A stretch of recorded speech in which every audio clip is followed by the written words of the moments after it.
one of the things that is happening here in Florida is that Florida has certainly become ground zero for this effort to limit the teaching of history honestly. But what's happening in Florida is spreading like a virus to the rest of the nation. And Ohio being one of those places that is feeling the effects of what's taking place here in Florida. Just as we had with Ashley Farmer talking about Texas in a very real way, the things that are happening around the country are influencing each other. And so, Uhuru was talking about, Dr. King and of course, arguably his most famous, most read, most popular piece of writing is the letter from Birmingham jail. And one of the things that he writes about in the letter from Birmingham jail is writing in response to is this idea of King being an outsider. When he shows up in Birmingham, Alabama, he's accused of being an outsider. And his response to that, beautifully articulated in Letter from Birmingham Jail, is one, Black folk invited me here. And I'm a part of the Black community, so I absolutely am entitled to be here.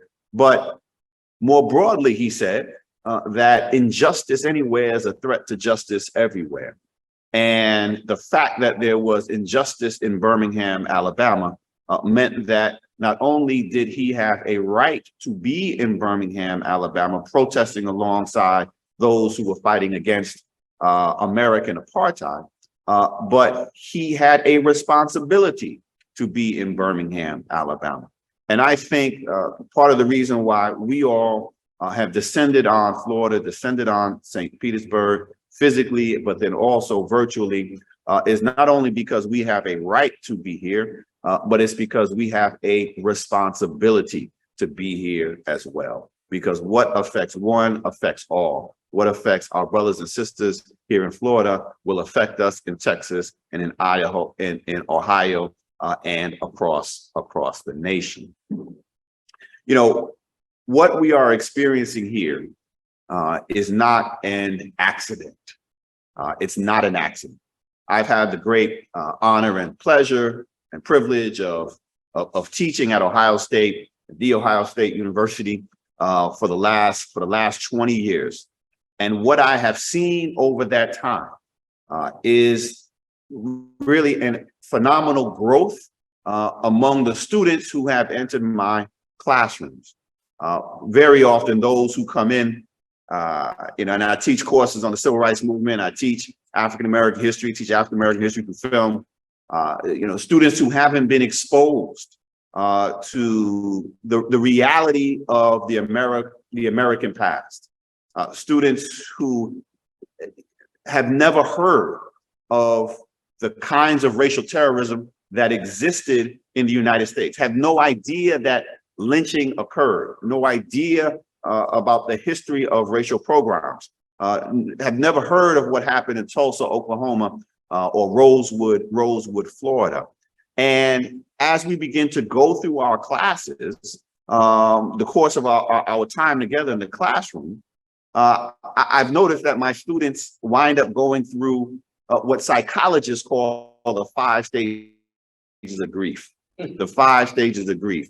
That first stage is denial. When we come in and we're like, look, we need to talk about whether it's Thomas Jefferson owning people, buying and selling people as an enslaver, or the response to civil rights activism and the sort of racial terrorism of the past and the present. It's like, Dr. Jeffries, that couldn't have possibly happened, right? Well, here you go. Let's present the evidence. Let's look at the source material. Let's look at the base. So the first is denial. And then when they get past denial and they can't deny that these things actually happened because the evidence, we're presenting the evidence before them, then they go to bargaining because they're trying to figure out how is it that they've never heard of these things before. And they're like, well, maybe, maybe my teacher didn't know, or maybe my parents just simply didn't understand. It's the bargaining. But then when they realize that that's not making any sense, then they hit that third stage in those 5 stages of grief, which is anger. They get upset. They get mad. They get mad that they didn't know. They get mad that they were denied this knowledge of what happened in the American past. But in all my years of teaching, I've never had a student get mad at me for teaching them the truth about America's past and present. Never. Thousands of students, never once. You know who they get mad at? They get mad at their teachers, who they loved before, coming K through 12, who they thought they were just awesome because they did not share this information with them. They get mad at their parents for not sharing and talking to them about this history. Angry, not at the knowledge, not at the people who are sharing this, but at those who withheld it from them. Even if they didn't know the details themselves, the fact that they shielded them in some way and didn't expose them to this history angers them, infuriates them. And then, of course, the 4th stage is depression. And there's a reason why in my office at the Ohio State University, I have stacks and boxes of tissue, because these students, after they find out that Mima was a racist, want to come in, right? And they want it's just full of tears. It's sad. It's devastating, right? As they're learning this and putting all of this together, trying to make sense of it. But then there's the 5th stage. And the 5th stage is where we want every student to be. Every teacher wants every teacher who tackles these difficult subjects, who addresses this hard history. Every teacher wants to get our students to this 5th stage. And that 5th stage is acceptance. The 5th stage is acceptance, to accept the reality of the American past and the reality of the American present, even when it makes them uncomfortable. That hard history, those difficult truths are so critical. And that's what we want. This is not about trying to change kids' minds and trying to indoctrinate children. This is about getting them to understand the past so that they can make sense of the present. It literally is as simple as that. And so at the end of the semester, if they're able to accept the reality of what America was and what America is based on a presentation of facts, then we have done our job. But there's a 6th stage that isn't covered by psychologists, that isn't in the medical books, but it's something that I've seen among my students, and increasingly so over the last decade. And that 6th stage, after acceptance, that I'm seeing students who take that journey from denial to acceptance, that 6th stage is action. The 6th stage is action. And that's where we have our students. We just saw in the summer of 2020, the largest protest in American history, following the murder of George Floyd and Breonna Taylor and Ahmaud Arbery. The largest protest in American history, 20 to 30 million people taken to the streets in June of 2020, another 20 to 30 in July, the largest protest in American history. The March on Washington had 250,000 people. We're talking about 20 to 30 million in consecutive months. I sometimes ask my students, I say, well, how many people were at the March on Washington? And they're like, everybody, like the whole nation, everybody was at the March on Washington. What are you talking about? It's 250,000 people for one Sunday, in Washington, D.C. So what we saw in the summer of 2020 was that desire for action.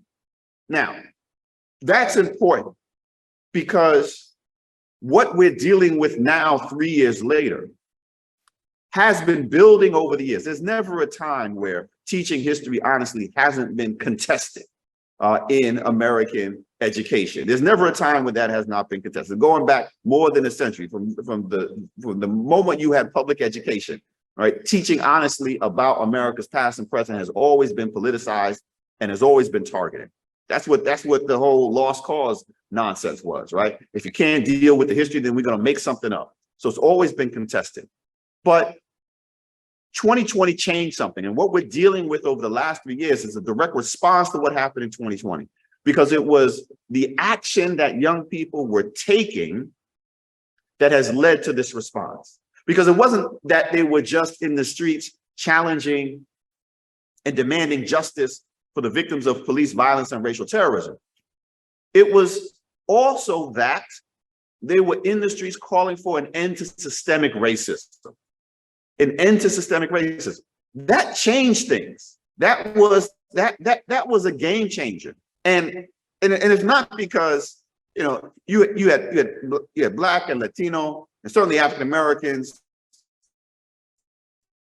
over the generations have been calling for an end to systemic racism. So that part ain't new, right? First enslaved folk who were brought ashore in Virginia in 1619. You know, they had a critique of systemic racism. They're like, this slavery system got to stop. That's a critique of systemic racism. Black power was a critique of systemic racism. But this was the first time, one of the things that was so unique about 2020 that shook political conservatives like Ron DeSantis, shook them to the core, was that not only were people calling for an end to systemic racism, but you had white people calling for an end to systemic racism. You had white students calling for an end to systemic racism. Little Kylie, because it's always Kylie, little Kylie is marching in the streets calling for an end to demanding justice for the victims of police violence, and then heading off into the suburbs and telling her mom and dad who were voting, you know, Republican, we got to end systemic racism. And the parents were responding. Like, well, what are you talking about? What does this mean? And they're laying this out as much as they knew. They had reflected on the acceptance of the reality of the American experience and the ways in which injustice have been deeply embedded in this experience. And we're saying we got to do something about it. We got to change these systems and structures. And if systemic racism, if the demand is an end to systemic racism, there's really only one of two things that any elected official can do. You either respond by changing the systems and structures, or you respond by propping up the status quo, by refusing to change, by doubling down on that which already exists. And so what we saw coming out of the summer of 2020 was this effort to maintain the status quo. And it had to be done in a way to provide a rationalization for doing nothing. It had to be done in a way that would jive with the interests of folk who are not necessarily paying that close attention. And so the whole anti-CRT, critical race theory, was designed, that politically manufactured hysteria that has now morphed into quote unquote anti-wokeness, that politically manufactured hysteria was designed to delegitimize this call for an end to systemic racism by simply saying that systemic racism, that racism as a whole just simply is not real, that it doesn't exist, that it's a fabrication, that it's a fraud, and that our children are being indoctrinated to believe that it exists. And so it is our duty to prevent that from happening. So therefore, we're going to ban this and we're going to ban that. You can't read this book. We're not going to have AP African American studies and all this other stuff. That was a direct response to the calls of young people, numerically, mostly white people, white kids, saying they've had enough. Something has to change.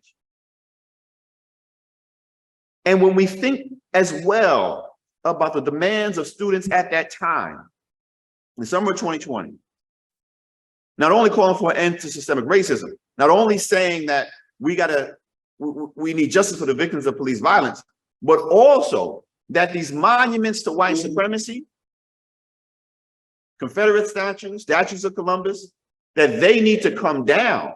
That was also a reflection of what they knew intuitively, but also what they were learning in the classroom about what it means to celebrate white supremacy and white supremacists in public space, saying that it is legitimate, saying that it has a place in our public square, in public discourse.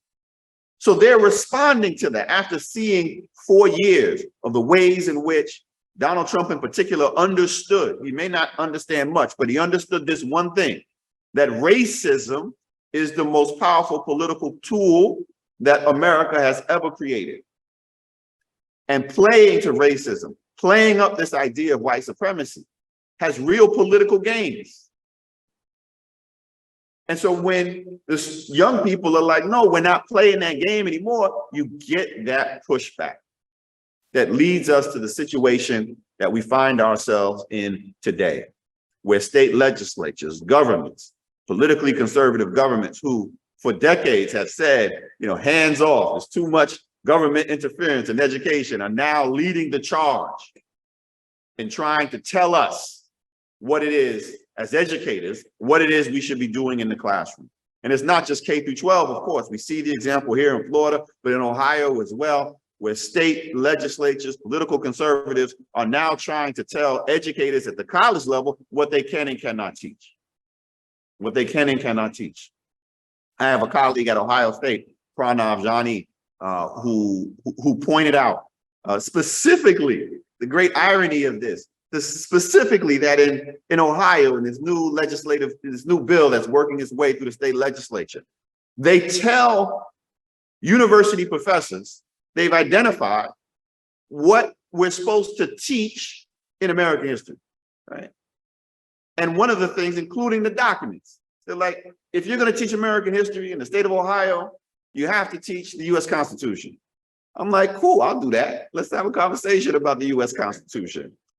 But they're also saying you got to teach the letter from Birmingham jail. So this is their sort of nod. It's like, all right, you know, we're not totally anti-Black, right? We got Dr. King. But of course, the King that they're thinking about is the King frozen on the steps of the Lincoln Memorial dreaming about colorblindness. If they ever read anything, even what Brother Uhuru Williams was just talking about, they'd be like, ooh, let's not deal with the radical King, right? So they're not dealing with the radical King. But my friend Pranav Jani said, look, they want us to teach Letter from Birmingham Jail, even though they themselves have never read it.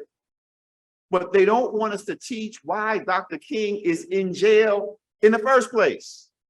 That's the thing. They don't want us to teach that aspect, because that aspect, that when you talk about African-American history, when you talk about the Black experience in a serious way, this is why they went after critical race theory, right? Because in critical race theory is not even that complicated, right? It's really simple. All it simply is saying that you have to take the role of race and racism seriously if you want to understand America's past and present. That's it. It's not that complicated. You just got a law degree. That's it, right? It's real simple.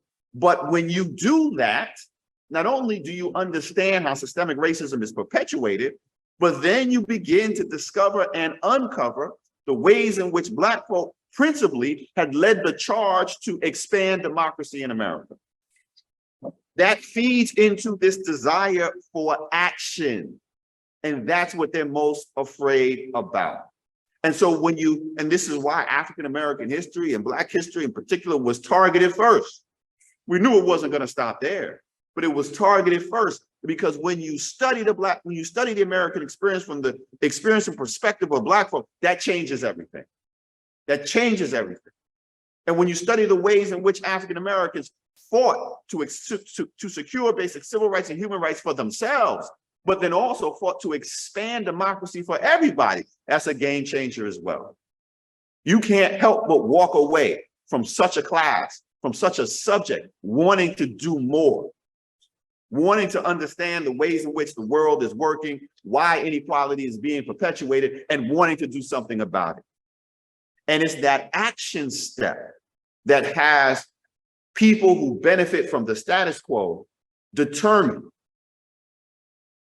not to allow change to occur. I had the great fortune of doing research on a county in Alabama, Lowndes County, Alabama. And I just want to share a little bit of the history of Lowndes County, Alabama, and the movement that occurred there, because what they were able to do there provides a model, provides a blueprint of political possibility for us in the moment that we are living right now. In Lowndes County, Alabama, Lowndes County is in the heart of the Alabama Black Belt. Alabama black belt, that was those old slave counties. That's the slave plantation. That's the cotton plantation. That's that belt stretching from the tidewater of Virginia to all the way to Texas. The most fertile soil in the South.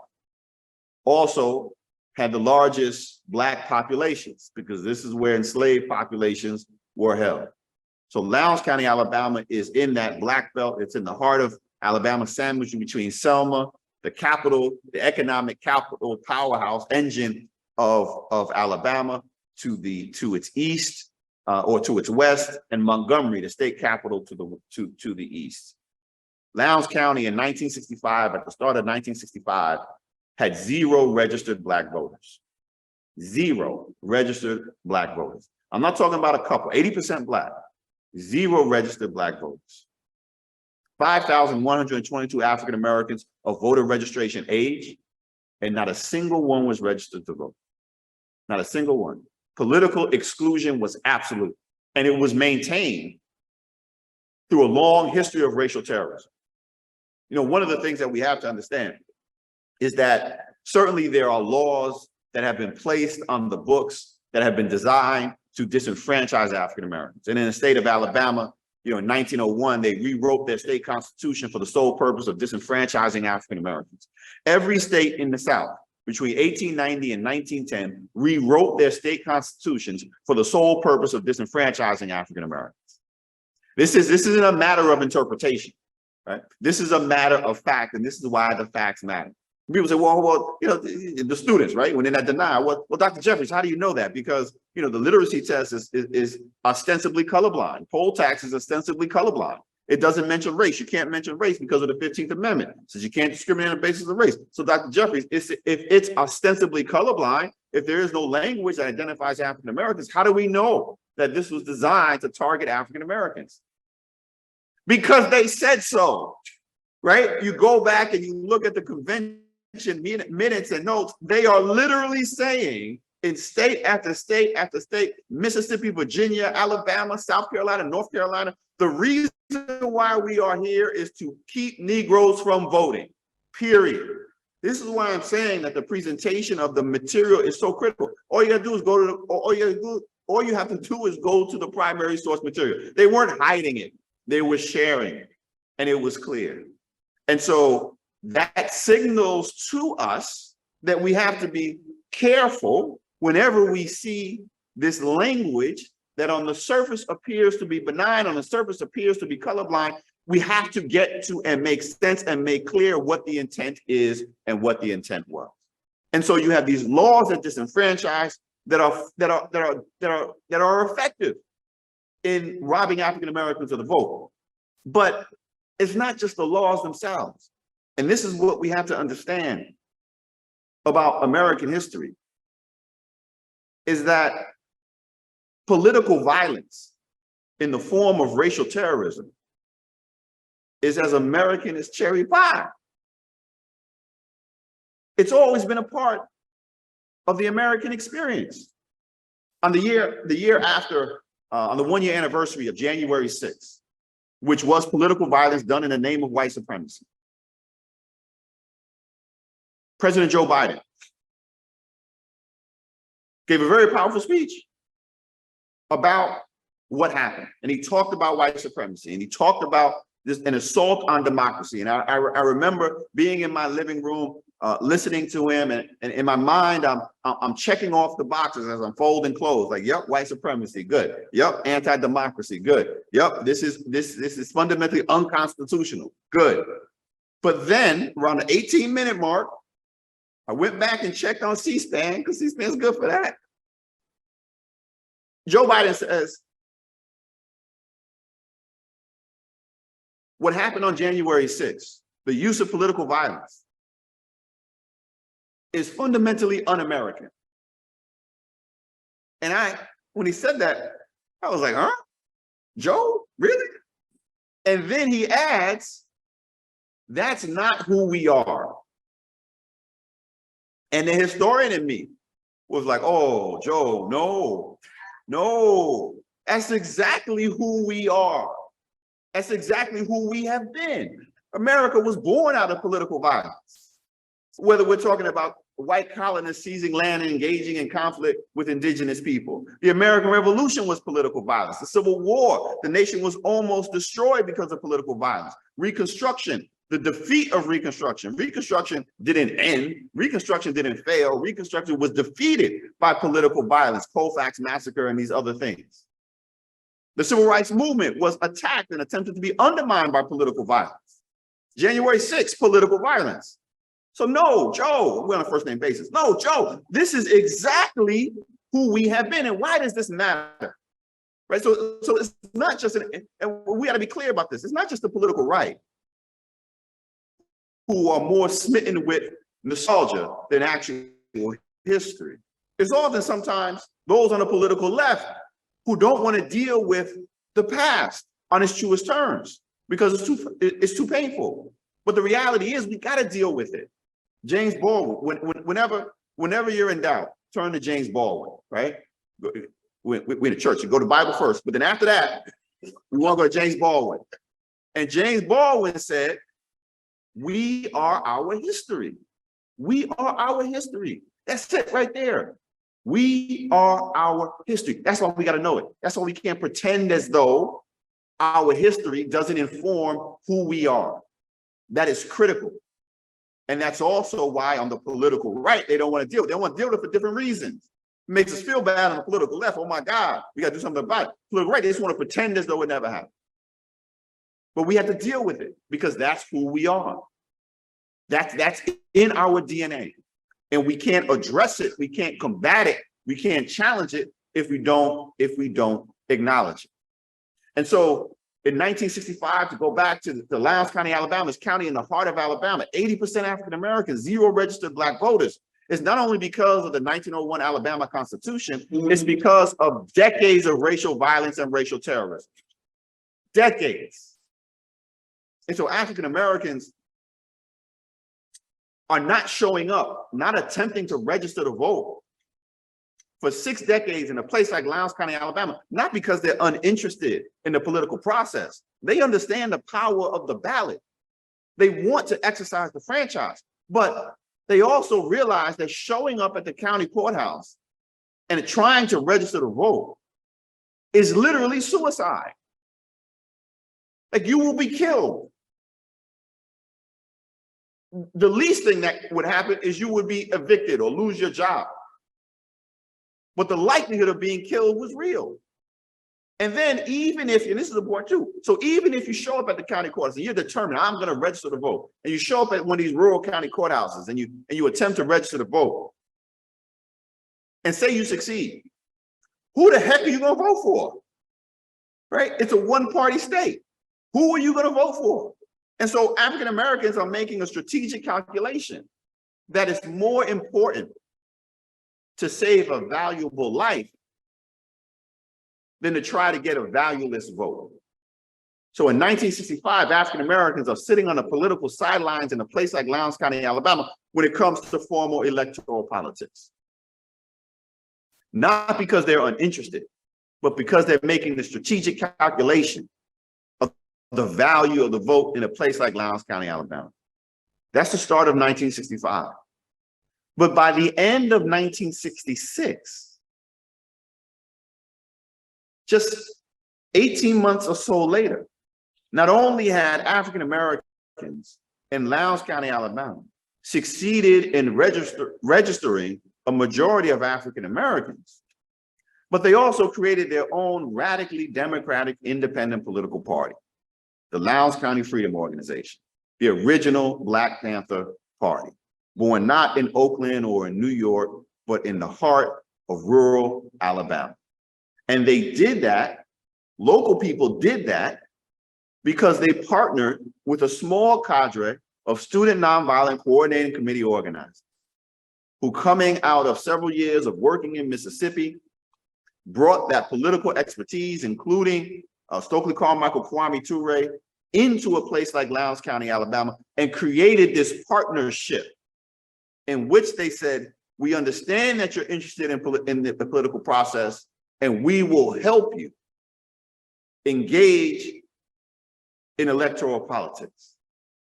But they don't come in. I mean, this is an organizing thing, right? They don't come in telling Black folk in Lowndes County what to do. They come in and asking them, what do you want to do? Now, in the back of their minds, a person like Stokely Carmichael, he already knew that we got to form our own political power bases, either formally independent or informally independent.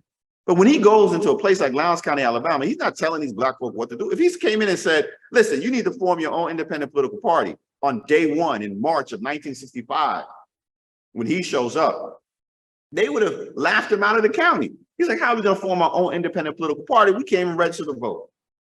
And so the first thing was, okay, let's see if we can build a voter registration movement and support your desire to register to vote.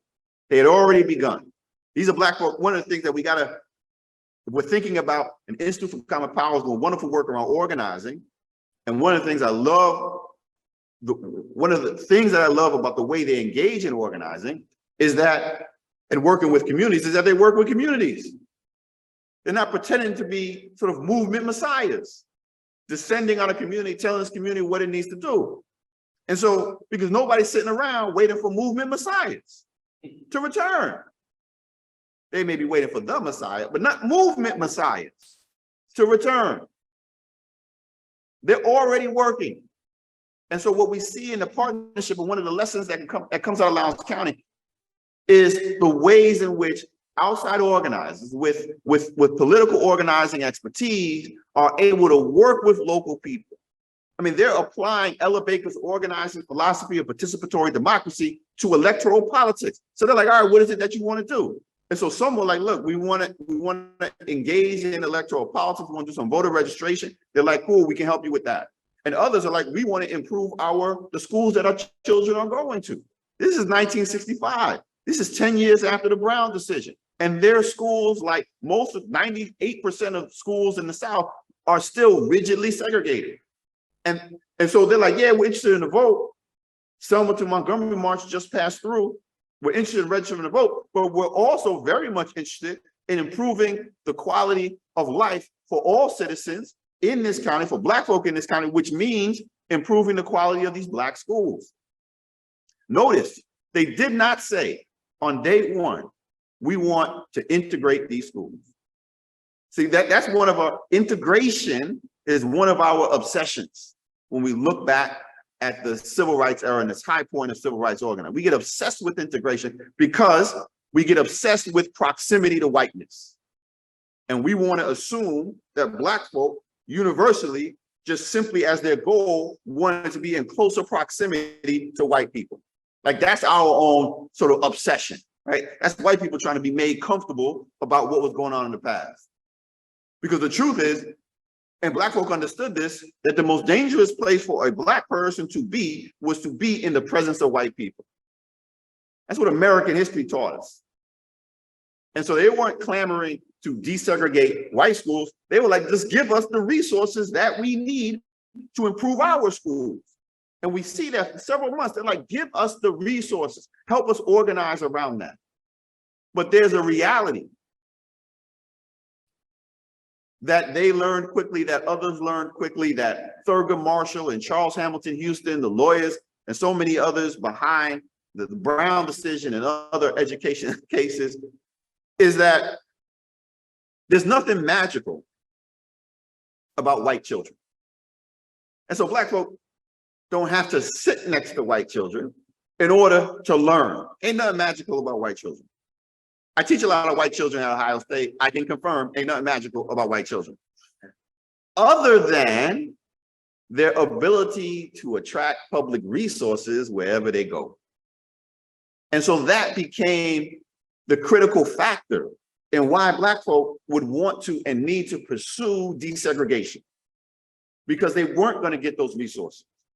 Separate but equal was a fiction. It was a fabrication. And so the only way to actually get the public resources that they deserved, that they were entitled to, was to crack into segregation. And so at the same time as you have African Americans in this county organizing around political electoral politics and registering to vote. You have them engaged in trying to improve the quality of Black schools. A handful saying, look, we're going to start to push on desegregation, desegregating these white schools. These are rural people. We need to help them acquire and secure some land of their own, become Black farmers, move out of tenant farming and the like, improve their homes and houses. I mean, one of the first things they do is they create a land co-op and a self-help housing program. I mean, all that is critical. And we don't think about that when we think about civil rights. We think about the electoral stuff, but the electoral stuff was a part of a broad spectrum of goals, part of a broader agenda to create a more lasting freedom, a greater freedom, as our friend Charles McKinney up at Rose likes to talk about. A greater freedom is what they were trying to do. They're able, in a limited degree in Lowndes County, Alabama, to create to register a handful of African Americans, right, within the first couple of months. Still dangerous, people being evicted, SNCC organizer, volunteer by name of Jonathan Daniels, shot dead in broad daylight in August of 1965.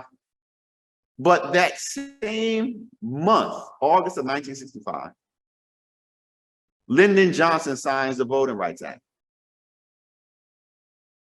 And that's a game changer, because of the protections that the federal government will put into place to eliminate the last vestiges of racial discrimination when it comes to electoral politics. So that was critical. It was critical to get that piece of legislation on the books because it opened up this opportunity for African Americans to finally register en masse in the South, across the South. But the question then became, and often when we think about the civil rights movement, that normative narrative of the civil rights movement, we stop in 1965, right? We may carry through and talk about King for another couple of years until he's assassinated, but basically we stopped talking in 1965. And in 1965 with the Voting Rights Act, because in the moment at the time, good white allies were like, all right, y'all got the 64 Civil Rights Act, you got the 1965 Voting Rights Act, what else you Negroes want, right? Like, this is it, we got everything you need, right? No, because in that moment, it was never just about acquiring the ballot. It was about acquiring the ballot, to use the vote, to secure the power that Black people needed in order to change the lives that they were living. And so Cortland Cox, a SNCC organizer, a political thinker, who was in Lowndes County, Alabama. And Cortland Cox Cortland Cox joins SNCC while he's at Howard University in 1960, 1961, early 60s. And Cortland Cox is still engaged in this work. 60 some years later, is still engaged in this work, never stopped. And it's not just him, it's him and Judy Richardson. I mean, these are SNCC organizers who are still doing this work long after SNCC had dissipated, right? So it wasn't just the organization, these people. And I marvel at the energy that they still have. Cortland Cox wrote at the time a position paper that circulated among SNCC activists and the people in Lowndes County. He said, what would it profit a man, using the language at the time, what would it profit a man or woman, what would it profit a person to have the vote and not be able to control it?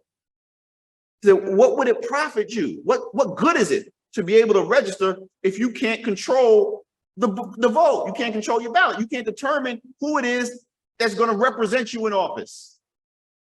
60 years ago. And to this day, he continues to say that while the ballot is necessary, while having the vote is necessary, it's also insufficient. Necessary, but insufficient. In other words, we got to have it. You got to engage in electoral politics, but that's not enough. You have to be organized. You have to be pushing on the outside to make sure that the use of the ballot, elected officials are being held accountable and the like. Necessary, but insufficient. You got to deal with the business community and the economics and capitalism. Necessary, but insufficient. So this is Cortland Cox. What are you going to do with the ballot now that you have it? And the answer came back from the people of Lowndes County. that we're not going to waste our vote going into the Democratic Party, which was the party at the national level that had just turned away Fannie Lou Hamer and the Mississippi Freedom Democratic Party in Atlantic City. Said, nah, we're not going in that party. We're not going to go into the party, the statewide party of George Wallace, which at the time, the slogan for the statewide party in Alabama was literally, no exaggeration, white supremacy for the right. That was the literal slogan of the statewide party of Alabama. So again, we like to think about sort of the racists of the past as being a handful of individuals who were out of step with the broader community. No, white supremacy was the guiding ideology throughout the South, articulated and manifesting in different ways outside the South and the North and the West. And they said, we're not going to go in the Democratic Party with the local people, because the local people had been, as one fellow said, Frank Miles Jr., an activist, they had been the people who had done the killing in the county and had beat our heads. So we're going to chart our own course. We're going to set out in a different way. And that was amazing. And this gives rise to this new political party, the Lowndes County Freedom Party. Alabama had a funky statute dating back to the Reconstruction era when Confederates and white conservatives were trying to seize control back from black and white Republicans. They said they had a law that said you could create your own countywide independent political party. That was it. That was the opening, right? That's like the Declaration of Independence. All men are created equal, right? Like you put it on paper, you can't take it back, right? Like it's there, like no takebacks. And so SNCC activists were able to use that to help lay the legal groundwork for the formation of this independent political party. Now, it would be one thing if it was just the party, a party replicating the way traditional American politics had operated. But that's not what happens. They apply those SNCC grassroots democratic approaches to creating change to electoral politics. And so we see suddenly the creation of a political party in which wealth, whiteness, and previous political experience are not prerequisites for running and holding office.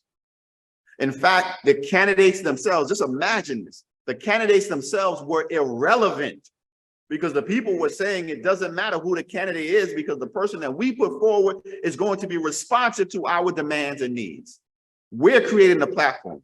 This isn't about ego. This isn't about celebrity. This isn't about charisma. This is about people being beholden, candidates being beholden to the people who nominate and the people who elect them.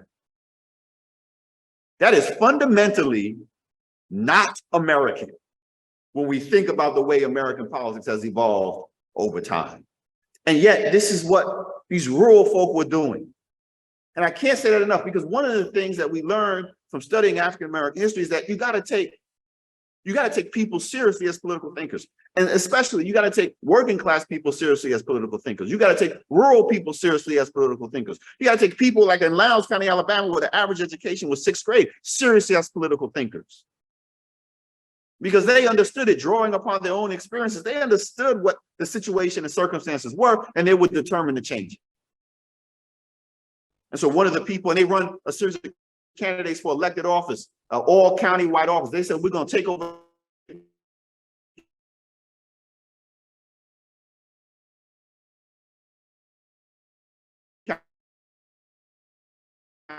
county courthouse. And one of the people that they wrote was, and Alice Moore runs for tax assessor. And every time they would hold a mass meeting, right? The Lowndes County Freedom Organization, the Black Panthers, because that was their ballot symbol, a snarling Black Panther. Every time they would hold a mass meeting and they would ask the candidate during that summer of '66 to come up and say a few words about why they were running for office, Alice Moore would come up to the front of the church and all she would say is, my name is Alice Moore, I'm running for tax assessor, and my platform is tax the rich to feed the poor. And then she sit down. Tax the rich to feed the poor. We can't even get Joe Biden to say that. Barack Obama wouldn't say, tax the rich to feed the poor, coming out of Lowndes County, Alabama. This is what they don't want our children to know about. They don't want our children to learn about the Alice Moores. They don't want our children to learn about what happened in a place like Lowndes County, Alabama. They don't want our children to know why these Black folk couldn't vote in 1965. They don't want our children to know the ways in which Black people were organizing to seize political power to create a more democratic America. They don't want that, because then that will limit their power. We shouldn't be thinking in this day and age, regardless of where you land on the political spectrum, we should not be thinking of ways to make it more difficult for people to participate in the political process. We should be thinking of ways to make it easier for people to participate in the political process. The only reason why we're making it harder for people to vote in Ohio, in Florida, in Texas, in Georgia, in Mississippi, is because we don't want people to participate in the political process. We don't have a voter impersonation problem. And people running around impersonating other people to vote, that we got to have all these rules and regulations and voter IDs. There's nobody trying to Americans don't even vote. We get 60%, we think we did something. Americans don't vote. Nobody's impersonating other people. I mean, there's like 5 Republicans in North Carolina who like to do that. But aside from them, it's not happening. So much, and this I'll wrap up, and maybe we'll take some questions and such. So much of what has happened in terms of legislation is, whether we're talking about voting or we're talking about education, they're solutions in search of a problem. But the problem is actually democracy. That's the problem. So we're not really having policy debates anymore. And we got to be clear about this. We're not having policy debates. This isn't about protecting the vote. This is about, do you want people to vote or not? That's a democracy issue. That's a democracy debate. And I think the sooner we come to this realization that all of these things, the book banning, the anti-CRT, the anti-wokeness, the voter suppression measures, this is not a debate about policy. This is a debate about democracy. And do we want to have a multiracial democracy or not? And the sooner we come to that realization, the better off we will be in terms of creating the kind of country that we need to create, the kind of nation, the kind of world. The better off we will be in terms of getting our young people prepared and giving them the tools that they need to solve the problems that we ourselves have not solved, and in fact, in many ways have made them worse. You know, we struggle in this nation with the myth of perpetual racial progress, that somehow things may have been bad in the past, but they always get better. There was slavery, but then there was a civil war. There was the defeat of Reconstruction, but you had the civil rights movement, Dr. Martin Luther King. And then you got Barack Obama, and now you got Beyonce, so everything always gets better. It's like, no, that's not the case. The myth of perpetual racial progress, we got to fight to create change. To bend that arc of the moral universe towards justice requires people, not just simply the passage of time. And that's critical. So we have to realize what the stakes are, that this is democracy versus authoritarianism. And if we don't name it, multiracial versus white supremacy, if we don't name it, if we don't call it out, then we will lose. And we can't afford to lose because the stakes are too high. This literally is a matter of life and death. Well, thank you very much. And let's see if we can open up the conversation a little bit for the next couple of minutes. Outstanding, Dr. Jeffries. That was clear. That was to the point. That was historically accurate, as always. You know, let's try to put a couple of points together, and in terms of this immediate circumstance. You were talking about Lowndes County, Alabama, and you were talking about the organic development of the movement there. Coming to the church this morning, coming through the neighborhood, and I've spent over the years a lot of time here. A lot of people at 10 a.m. on a Thursday sitting on their porches. A lot of people at 10 a.m. on a Thursday walking through the streets. They should be in school. They should be at work. They're disconnected. So in terms of practical politics, in terms of freedom politics, how do we connect with those disconnected in a similar manner that that Stokely and Mama Ruby Sales and Annie Pearl Avery connected with those folks in Lowndes County? Well, I think one of the lessons that we can learn from the ways in which those activists connected exactly with the population of people that we're talking about, those who have been historically marginalized, but even just those more generally who have been politically disaffected, is that, and disillusioned, is that they took their thinking seriously. In other words, they didn't dismiss them and saying, oh, they're just apathetic, they don't know any better, and this, that, and the other. No, they're making a strategic calculation. They're making an observational decision. They're like, look, you know, let's be clear. We told Black folk, we told people, you know, marginalized people across the nation that once Barack Obama was elected to office, things were going to fundamentally change, and they did not. And so, you know, symbolically powerful. So major legislation, particularly coming out those first 2 years, for example, with Obamacare, make important steps. But the lived experience of so many people on the ground wasn't fundamentally changed, because that political change did not lead to a systematic economic change. And so when people and improving in schools and the like, and opportunity. And so we have to take seriously the political critique that people are offering when we see them not engaging in the formal electoral politics, We take that, we understand it as a critique and not just simply as apathy.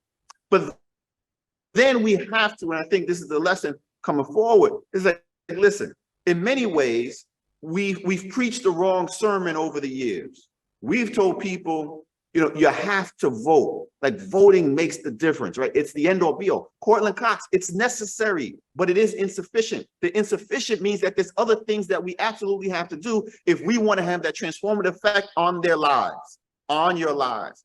And so I think part of the engagement is saying, it's not just, hey, we want you to register to vote. It's a process of political education, saying that, listen, you vote, you're going to be able to do this. But this is what you're not going to be able to do unless you're organized in a different way and challenging in these different areas. But to that point, in today's political dynamic, it appears as though neither part, when you look at the data, neither party really wants that grassroots involvement. They want the vote. I mean, look at Joe Biden's polling numbers. He's not even hitting, he's barely hitting 43% approval rating. And we know when you listen to candidate Joe Biden, he knows what to say to get elected. He knows to talk about student debt. He knows to talk about money for HBCUs. He knows all he said he wanted to be the greatest labor president in the history of the country. But when the rubber meets the road, Joe, you didn't deliver. So they're not listening. Well, no, they are listening to the body politic because they know what to say, but they're not performing. That tells me, and on the Republican side, it's a very similar dynamic. Yeah, no, you're absolutely right. And that's one of the fatal flaws in our broader politics. And what we saw coming out of places like Lowndes County, Alabama, is that we need a different kind of politics.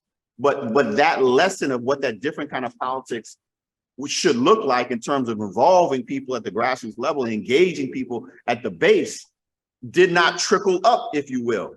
And so whether we're talking about the political right or the political left, we've done a very good job and have become very comfortable at mobilizing political bases to turn out to vote.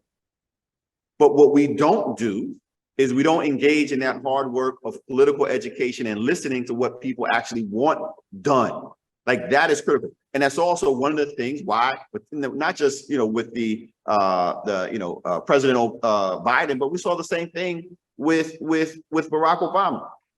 In 2008, the network, the political network that the Obama campaign was able to put together nationally was incredible. It was phenomenal. And people were saying, this is a movement, this is a movement, this is an incredible movement. We haven't seen this. And my point at the time was like, okay, let's not get carried away, right? We will know it's a movement and not just a moment, not based on what happens in November of 2008, but what happens in December and January and February. And one of the things that happened, unfortunately, was the demobilization of that network.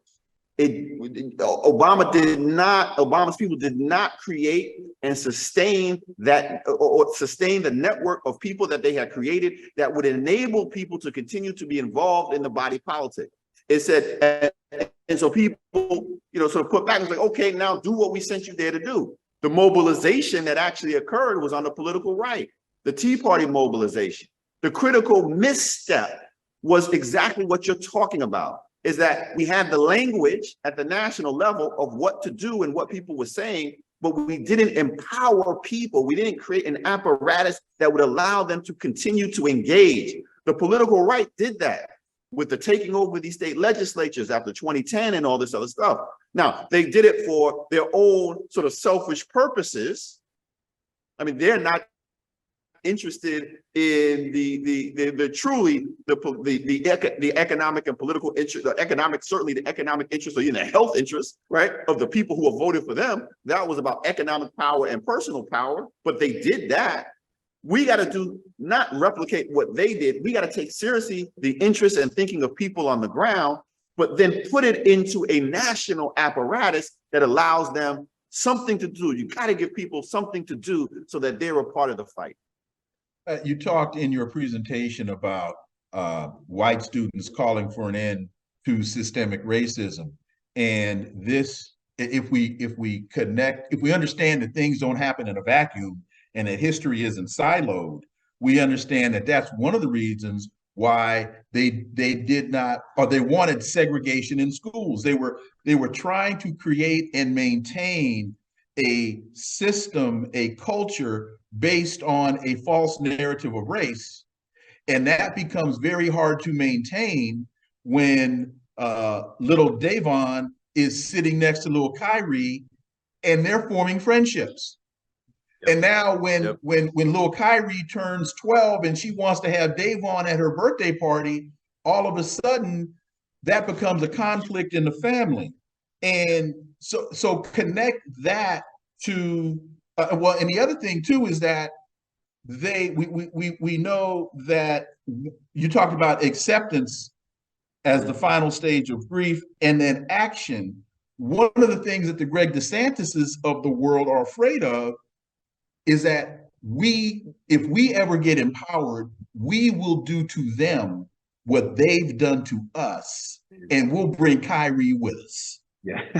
So we'll bring Kylie with us. Right. And that's something that they want to avoid at all costs. Close with the response to that, please. No, sir. I mean, I think you hit the nail on the head. I mean, fear is one of the great motivators on the political right, playing with this notion of fear and this idea. And this is part of the legacy of slavery, right? Part of the principal legacy of slavery is white supremacy, that belief system. But going back, and we stopped talking about slavery too soon. I mean, going back to there was always this fear of sort of the Negro rebellion, the Negro revolt, right? This notion that Black folk, if allowed to, will do to white people what white people have done to Black people, right? Because the way in which power has been exercised in the hands of white folk historically has been through violence. And it's important to point out, we've never advocated that. And we haven't. That's never been the mission. The mission has always been Make America what America claims to be. Right. And that's the fear. In other words, the reality, look, if we were going to do it, we would have done it by now. Right. So it's an absurdity, but it's playing to that white supremacist fear. And so you're absolutely right. It is that fear embedded in those racist beliefs. And so, the only thing that actually will change that, and it's not just simply education, right? Because you can point out the fact this never happened. So this is a false narrative. It is that interaction. It is like voter fraud, false narrative like voter fraud. Exactly. Never happened. Never happened. Never happened. Unless you're Republican. Right. And so that relationship, those relationships of building trust and communication and sharing space and understanding, that is what is part of that great fear, because that will be the great game changer in the end. And you quoted Baldwin, we are our history. I know you're from New York. I don't know if you're a Jets fan, but it reminded me of the tuna saying, you are what your record says you are. That is true. Bill Parcells. I'm not a Jets fan, I was a Giants fan, but he was a Giants coach first. So we'll take that. We'll go with the tuna. Dr. Jeffries, my brother, thank you so much, man. Outstanding work. Thanks a lot.